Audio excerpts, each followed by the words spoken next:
You've got Talk Erie on your radio at 105.9 WZTE, live from our Kingdom Financial Group studio. And once a month, the mayor, Daria Devlin, joins us for her monthly meeting, and we're excited that Mayor Devlin is with us. How are you, ma'am? Great. Glad to be here, Joel. I can't believe it's another month already. Jeez, time flies. Well, you're already through 100 days. Think about this. Almost. Yeah. So you have an article at Go Erie, kind of like a reflection on 100 days. And I was really interested in how your priority was the culture and excellence kind of performance at City Hall. Talk about that. I mean, it's foundational. You know what I mean? So we have a lot of work to do. I mean, I just want to say that right out of the gate. And I know people see it every day and we feel it every day. We feel that urgency, but we can't do any of that work unless we have everybody kind of rowing in the same direction. So culture's important, service delivery, how we do the work, what the vision is, how everybody fits. That's how we get it done. When you talk about the structure of the city, and we're in a very fast-paced technological moment. Do we have some catching up to do on tech? I have a couple of words that I tell my staff I don't want to hear, and software is one of them because we have such a software problem, and we know that we need to modernize. We've got departments using paper.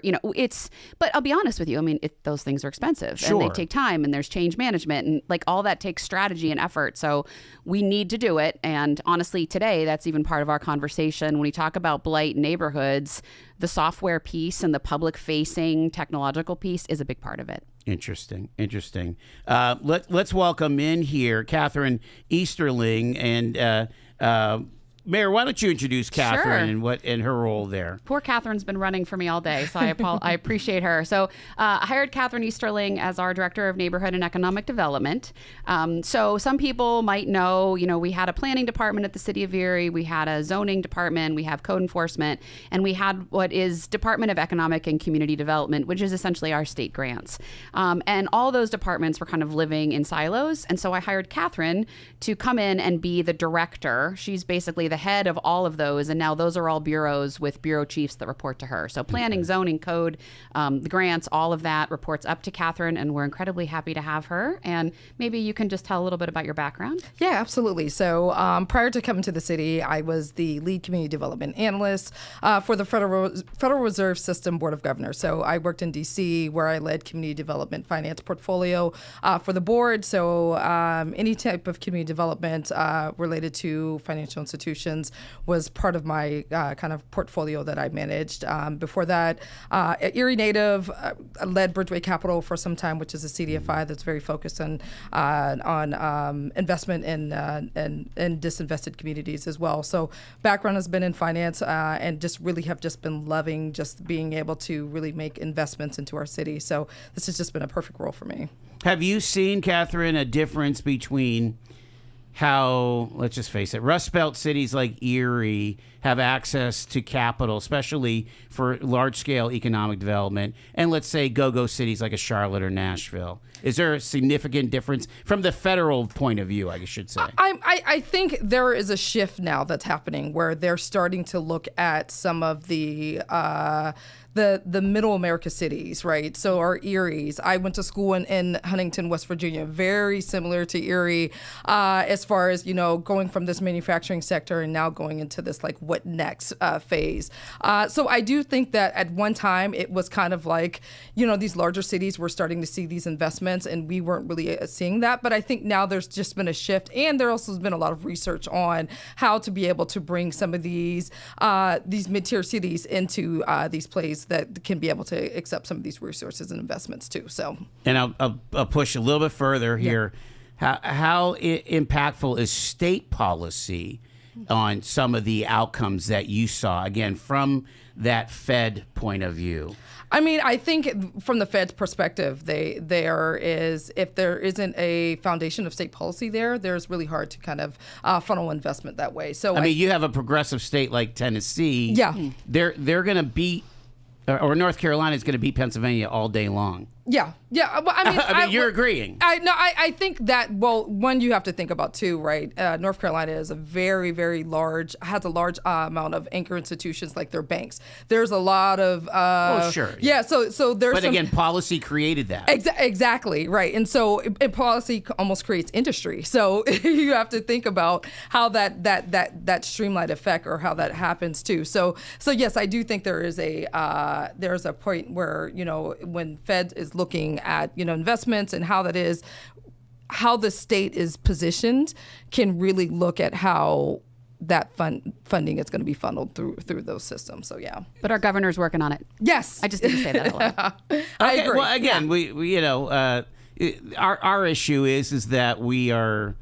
Yeah, this is editorial comment by Natalie. We're throwing spitballs at things that need, explosives. When Ohio is spending $700 billion on economic development and we're spending $10 billion, it's a differential. Absolutely. And there's policy. I had a really great conversation out at the airport a couple weeks ago with the county executive and the director of the airport. And, the way that they're funding airports and things like that in Ohio is very different than what we're doing here in Pennsylvania. So it is all those little things that add up. But like I said, I just, I'm a fan and I need to say it. I think our governor gets it. And I think we're getting there, and we got to be alongside him to do it here in Erie too. It's about digging out of the hole. All right. So some of the big I guess pillars of what Catherine is working on are housing, code enforcement, and the quality of life ticketing. And so, and again, I also want to talk about the grants too, but let's start digging into housing here.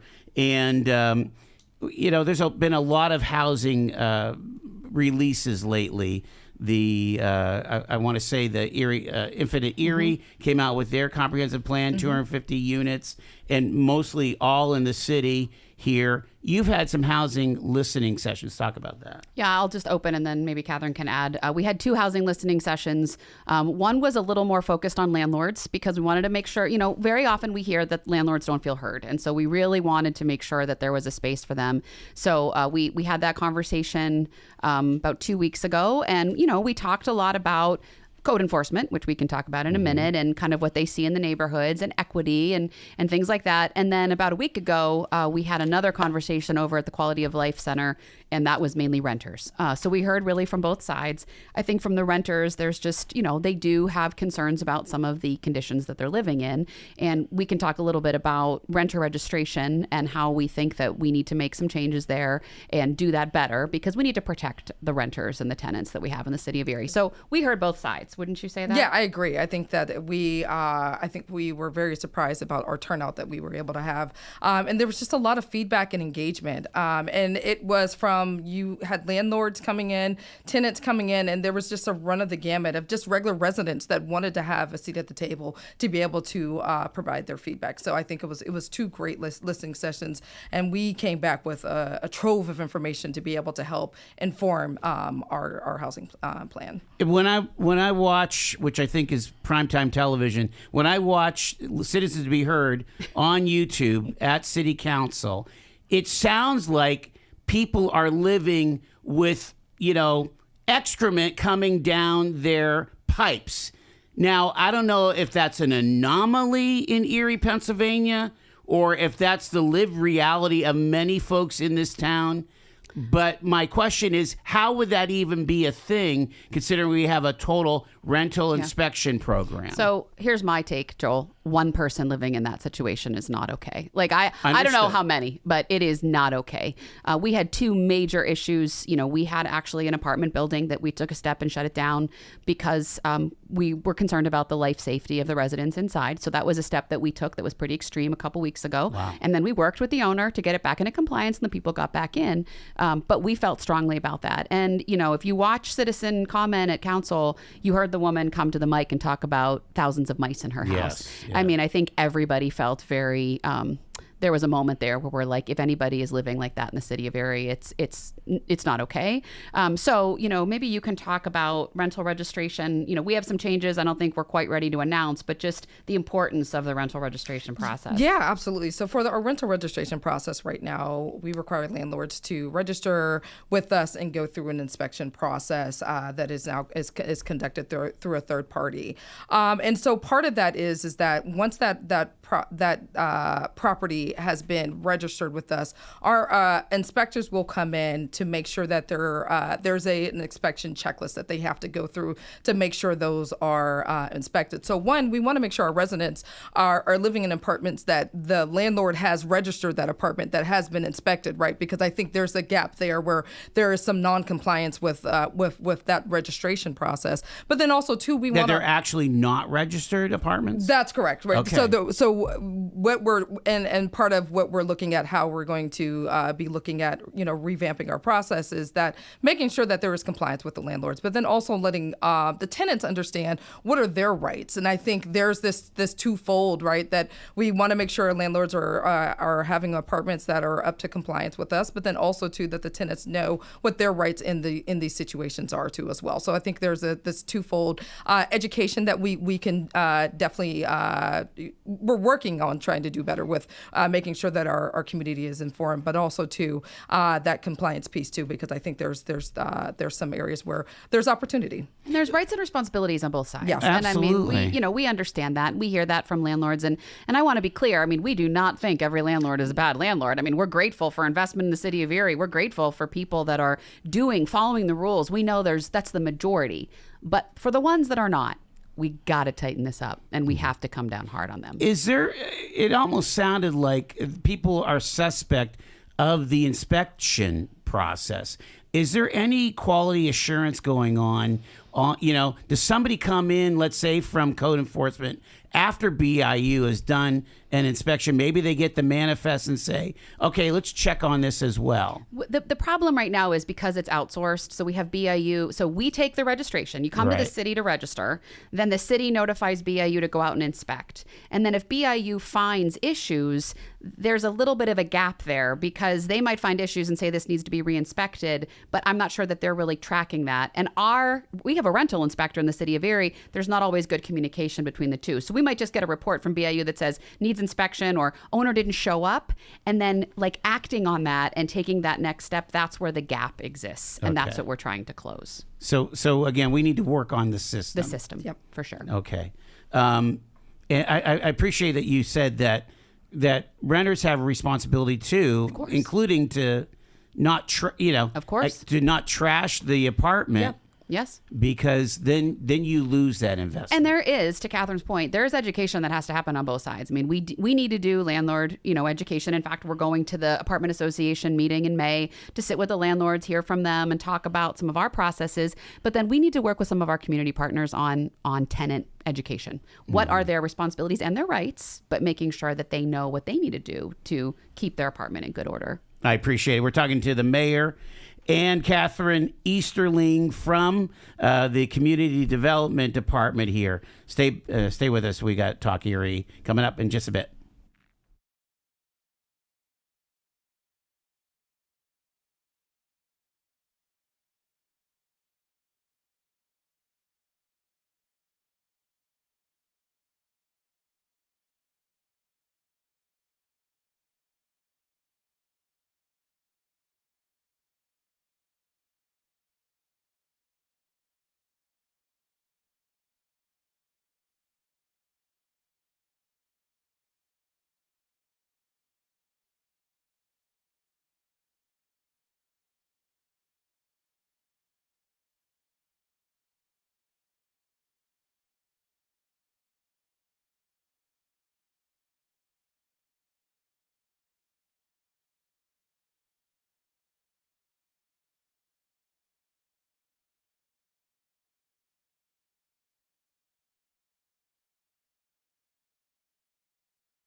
Mayor Devlin is with us here, along with Catherine Easterling, a part of the cabinet.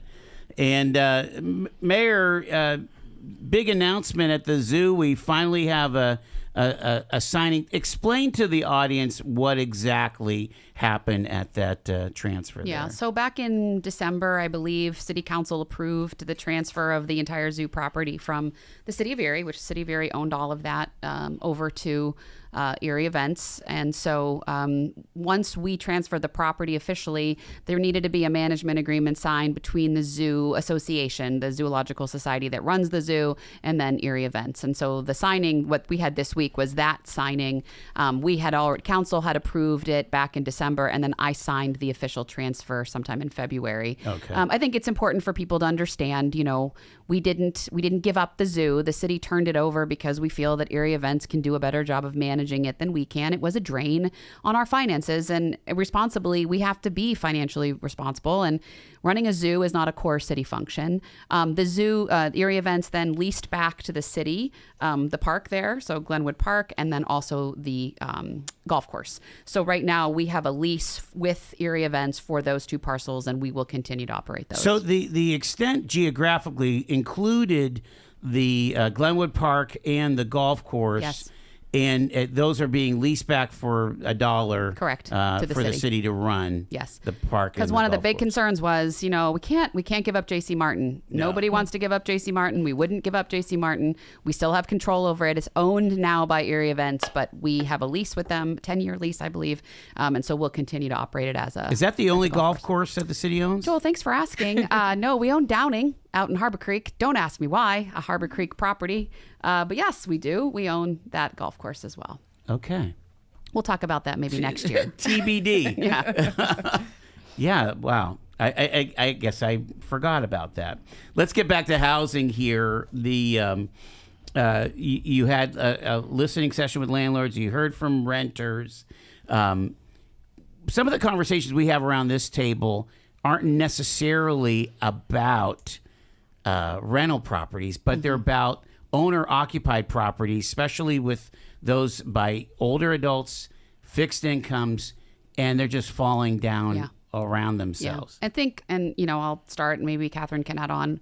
We have to find a way to provide some funding streams to these folks. I mean, I think this is really the critical issue. We've got a lot of owners in town. They're older. They're sometimes, have differing abilities. They're, certainly living in poverty in many cases. And, when the roof goes or when something catastrophic happens, honestly, sometimes they don't have homeowners insurance. And so we really need to find some streams that we can push out. We're working on that. There was a major grant the city received for roof repair. Actually, the last administration received it. So we're working on how to push those dollars out now. Again, it goes back to systems. There's a lot, to your point earlier, a lot of rules in place about you can only, you have to have a verified contractor, and you have to be able to provide proof of insurance, and you have to be able to provide proof of your ownership. So for some people, they don't have all those things, and it gets in the way of them getting those funds. But I think, right, those streams are going to be helpful. I think they are going to be helpful, and part of it is like when our code enforcement is going out, right, and they are going to see, like, somebody says somebody's roof is falling onto mine, or their shingles are falling off to mine, right? We also then can provide the resource to how to mitigate that. We want to see our residents be able to age in place and age with dignity, and how can we be able to support them through resources that either through either federal or state funding streams that we can be able to support some of these, because we know that Erie does have a aging housing stock, and how can we, be able to support these residents while they are still being able to, age in their own homes too. Catherine, wasn't there something that the Governor Shapiro, wasn't there something about, or I know it was Fetterman and McCormick. There is a pilot program downstate that they're trying to make national, and I think it passed the Senate. I think it went through the Senate 99-1 or something like that. Or it went through the House and has to go through. There is a program. I'm not sure of the program. Okay. Yeah. But it's some kind of like a a whole home. Well, there was a Yeah. whole homes program in There the state was, of yeah. Pennsylvania that was state funded, not federally Okay. funded. Yeah. That program was very successful. It was not refunded. So, I mean, and our folks will tell you, obviously this predates Catherine and me, but they were pushing that money out and it was really Okay. working. Yeah. And then the state did not refund that program. So we often talk both at the state and federal level, those programs do exist and we need them to be refunded here. Go figure that they put the kibosh to that. So we've got I always say that we go to heck with the joke with mid-century modern around here. You've got Infinite Erie trying to build 250 new units in the next 5 years. But we have a 6,000 unit shortage, and what was the Buki was the blight was that high as well.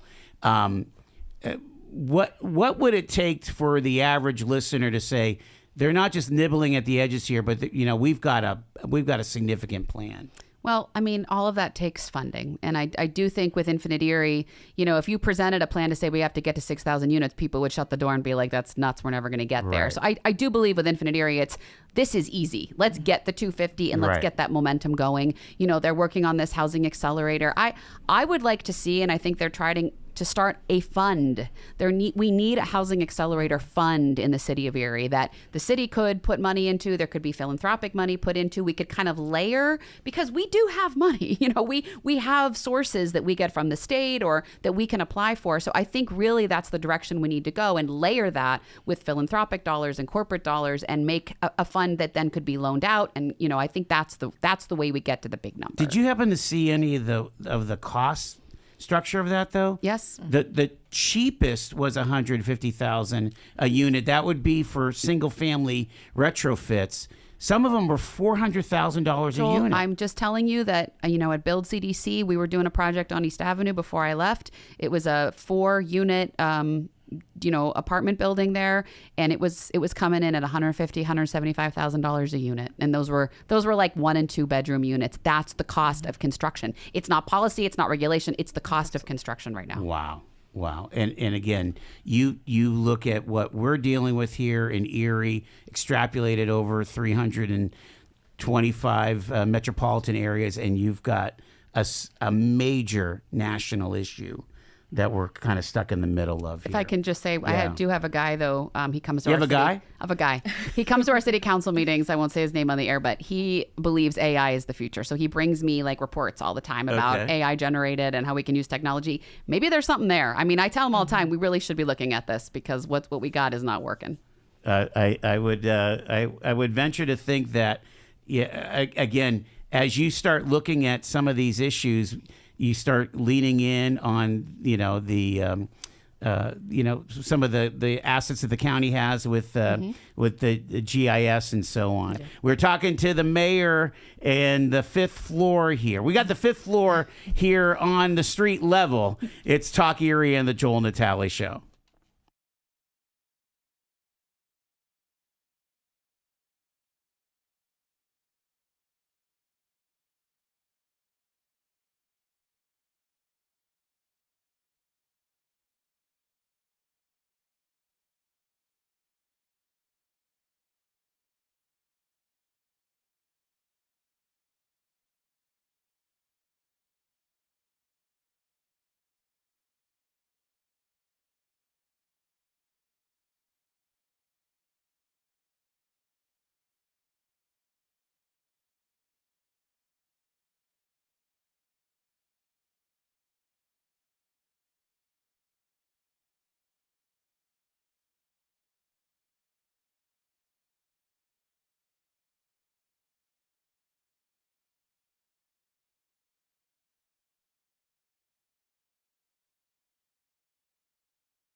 It's Talk Erie and the Joel Natale Show, live from our Kingdom Financial Group studio, here with Mayor Daria Devlin, City of Erie, and we also have Catherine Easterling.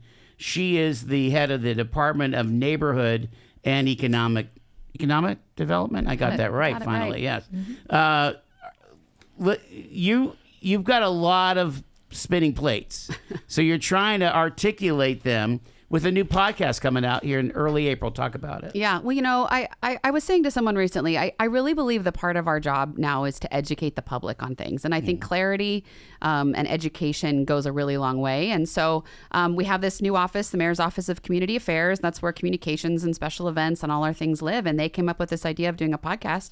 I loved it. The joke, I don't know what it's called. I know they were teasing it on Facebook today. I was like, oh, I can't wait to find out because I don't know either. And it's not going to involve me. I mean, it's just it isn't. No, okay. I'll come on from time to time, but it's really them talking to City Hall workers, city employees, going out and having other conversations. So it's kind of like on the side of the work we're doing and having those good conversations. You think like Mary's going to come? Mary Wassel I think will run Mary that? And Lori did the first one yesterday. Again, I'm very in the dark. I can't wait to see these too. Okay. So, yeah. Awesome. All right, we've got to jump to code enforcement because we want to eliminate some of the confusion of the various roles here. And here's the thing: let's at least acknowledge that we went several years in the middle of COVID and after that, where we had kind of let this part of city work go. But now, even before you took over, Mayor Devlin, it has been fully in gear. But can we define terms? What is this? Yeah, I'm going to have Catherine talk about all the folks under her. Yeah. Absolutely. So everybody thinks about when they think about code, they think everybody is code enforcers. And so code enforcers, their proper name is property maintenance inspectors, right? So if there is trash and debris outside and you call the city, our property maintenance inspectors are the ones that will come out to either address the situation. If there's a violation, they will notate that as well. But the restrictions there is that by code, by law, we cannot enter a property, right? So if you say, hey, my neighbor has a ton of tires and trash and kitty litter everywhere, they cannot enter that property. So there's some restrictions on how they can without a property owner providing them to be able to be on the property. So are you saying they can't even step onto the property? That if it's not seen from the sidewalk, they have to see it from the sidewalk. They cannot be able to go onto the property. So there are some limitations in that. The other is for our rental inspectors. That's who is actually able to go inside and look at kind of the quality of the house or the home, the apartment.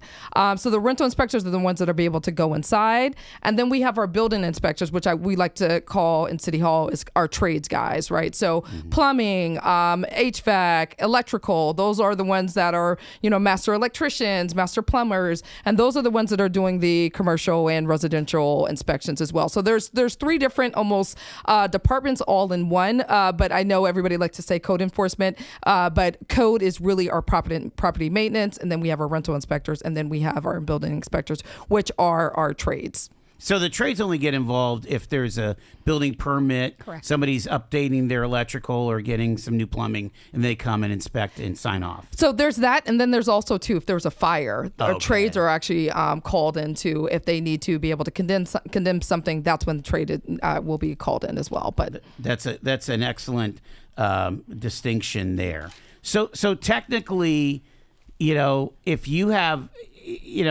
a single family home that's not a rental and that is just falling in and of itself, there's really no recourse unless the owner themselves kind of put their hand up and say, I need help. Or if you can see it. I mean, if they can see it from the curb, if we can see a roof fell in, if we can see a garage has collapsed, right, we can act and provide a violation. But Joel, I also want to take the opportunity, since Catherine mentioned about the trades, we're having a lot of issues right now in the city with, first of all, folks doing construction projects, mainly commercial projects, and not following the path, like not going to zoning and making sure they're clear with zoning and not pulling permits. And we just need to remind everyone that it is an ordinance in the city of Erie. You need to be, and if you have any confusion about whether or not you need them, just pick up the phone and call, and someone can help you. We're happy to do pre-meetings. We're happy to bring people in, but we're having a lot of issues where folks are doing work and then we have to put on stop orders because they haven't pulled the appropriate permits. And of course, then they're upset. Now they have to go get an architect. It just causes all this angst. We want development in the city of Erie, so we want to help people do it right. And again, we're working on our systems. We're working on our communication. We need to do better, but just asking folks to work with us, talk to us, and ask questions, so you're not running afoul of the rules. What's the path there? Again, I want to put a deck on my back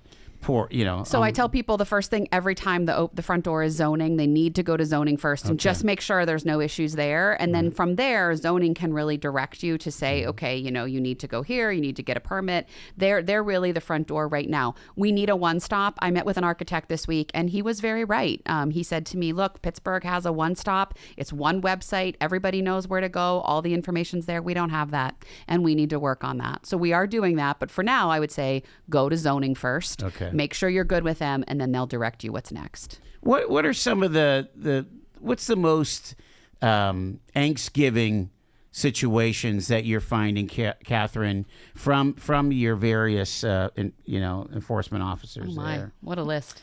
Wow. Okay. You mentioned trash. Yeah, I think trash is probably number one for us. I think there's this education piece, right?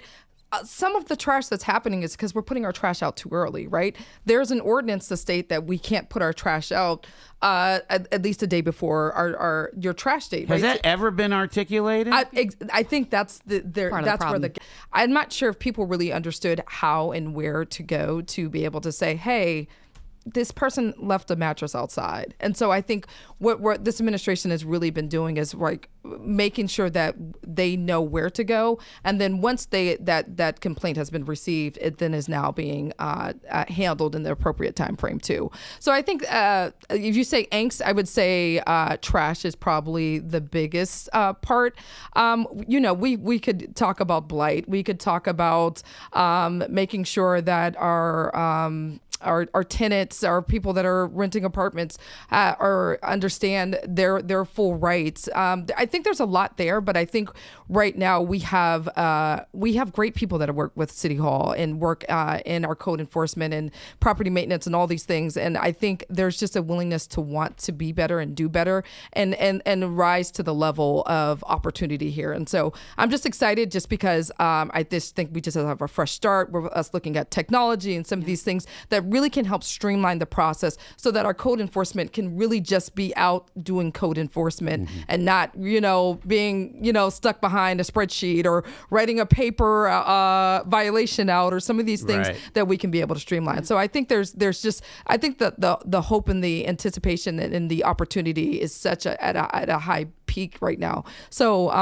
I do have angst, but I also do have hope. Good. I want to ask you, and there may be some confusion, because especially with lots of people starting new businesses, the Public Works, the trash collection is for residents of the city of Erie. If you have a commercial establishment, if you have a restaurant or a bistro or something, you have to get your own trash collection, right? You've got to hire Waste Management, Pro Waste Services, and get a dumpster. That's correct, yes. And not only that, for residential, for land, multifamily, yes. If there is more than 4 units, I believe, you also have to get a dumpster. And if you have less than that, you need to provide a receptacle. This is something that I just learned. It is up to landlords to provide the receptacle to the tenant to put their trash in, so that tenants are not putting bags out on the street, which leads to animals and wind and part of our trash problem. So these are all things, and I just want to say, we need to start enforcing better. These rules are all on the books. We are not looking to come at people, but we just need to tighten things up. And I said this to Jasmine Flores the other day. I've heard Jasmine say at council, part of the problem we have in the city is nobody thinks we're going to follow up on anything, so everything just goes by the wayside. I think she's absolutely right on this. If we just start enforcing a little bit, I honestly believe that we're going to get people in line. I'm getting phone calls about a restaurant putting out 27 bags of trash of food waste. Oh my gosh, I can't even imagine that. Let's talk about, because we're running out of time here with the mayor, the make sure that people understand large pickup.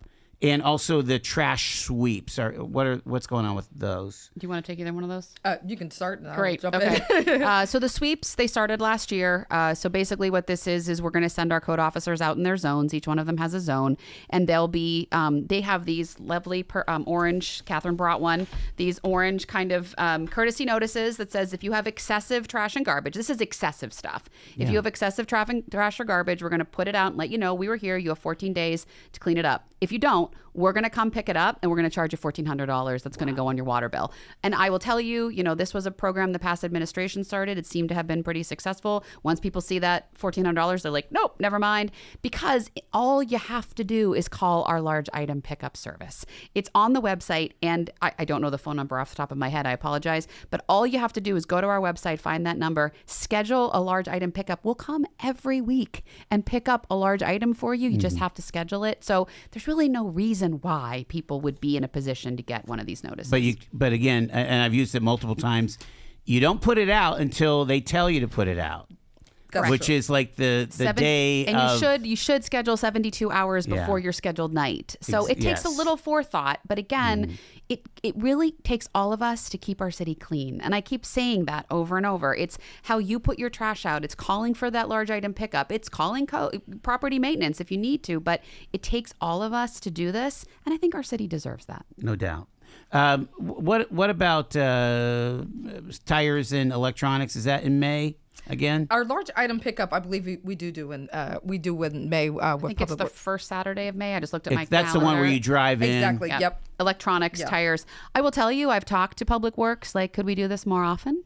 Yeah. Maybe that's something we need to look at. There's a cost to us. It costs about $15,000 for us to do that tire pickup. So that's not nothing. But if that's something we need to look at in the budget, maybe we could, because those tires and electronics, that's people get stuck there. Yeah. The What about quality of life? I mean, you're mentioning trash, but what about that soffit that's coming down, or the siding, or broken windows and things like that? Are we starting to have the code officers? We are. They're looking at them, right? Yeah, they are. Say? Yeah, absolutely. But I think you can maybe talk a little bit about how they deal with it, each one of them. With our code enforcement and how they're our property maintenance, I'm interchanging. I know, right? We do it ourselves, and so I think it's a one-off situation. When we're looking at it, we want to make sure we have consistency in the process, but also understanding that we also live in a very severe climate sometimes, and that if your gutters are falling down, right, this is probably a springtime thing that is probably going to be fixed. We'll notify the homeowner of that issue, but also understand that there will be some follow-up with that too, right? Mm-hmm. If there's soffits were, we're seeing chipped paint everywhere, those type of items too. So I think that our code enforcement, when they really know their zones, or property maintenance, know their zones, but also understanding that there's timing behind some of those decision making. They're really trying to work with residents. We had this conversation with an owner recently, and the comment to him was just tell us what you're doing. Just communicate with us. Sure. Let us know that you're working on it, or you have funding coming in or whatever. That at least lets us know that you're going to address it. The problem we have is when we hear nothing from people. Right. Now we got to ticket you. And by the way, when you don't pay those tickets, we're taking you to a district justice. I mean, that's the next step, which we don't want to do, but we have that ability. I mean, we can cite you at that point. So we need people to understand the process. Just communicate with us so we know you're working on it. All right, I've just got a couple more minutes left with the mayor and Catherine here, and I want to go back to housing. And again, maybe a little, you're only in your first 100 days, so I get it. Not even, Joel. Not even. So this could be a backburnered thing. But what's on my mind is a house in my neighborhood just went up. More than likely, they're going to get close to asking price. Mm-hmm. And so that's got to make you feel good that you're in a moment where housing stock, when it does go for sale, is getting a pretty penny. Absolutely. I mean, because, of course, then we know that the assessed value is more. And then, of course, the property taxes. I mean, at the end of the day, the city runs on property taxes. So that is incredibly important. But here's my worry. Are we making sure that folks who are trying to enter that market, who are trying to make the transition from renting to owning, is there a place for them? And I think a lot of people would tell you right now, there's not. It's not a simple way for folks to get in to become those first-time homeowners. You know, I think this whole idea of the American dream and what you can do, we've shut that door on a lot of folks. And so we need to make sure that, yes, I love it that property is going high, but that we're providing at the other level an opportunity for people to get into that system. And I'm not sure we have it right now. Which leads me to my second question. And again, this is more of a 30,000 foot type of thing. But as we talk about systems, when was the last time we had a comprehensive look at our zoning and looking at how much R1 single family we have in the city of Erie, where you can't build a duplex? Correct. You can't build a flat. Zoning needs to be completely overhauled. How long has it been? Do you know?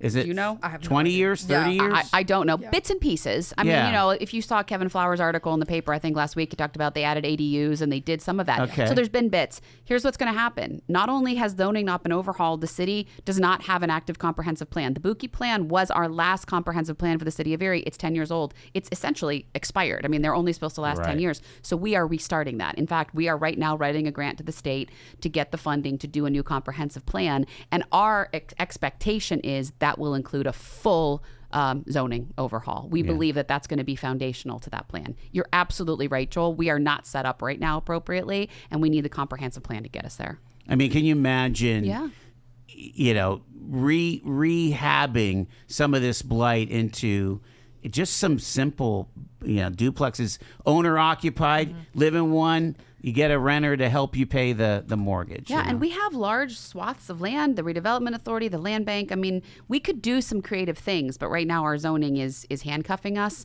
So as a community, because by the way, not everybody's going to agree on all of that. No. Where are you going to put it? What are you going to do to my neighborhood? We have to involve the whole community in these conversations, but that is absolutely the step, and that's what we hope to get out of the comprehensive plan. Yeah, it just feels like we zoned for another time, like 1965. Yeah. Absolutely. And we're not there. And we're not there anymore. Anything else? Are you feeling like we communicated well? Yeah, I do. Yeah, Okay. I think it's great. I mean, I want to just let people know. I mean, I hear a lot about this. You know, it sounds like we're making a lot of plans. We are, because again, this foundational work is important.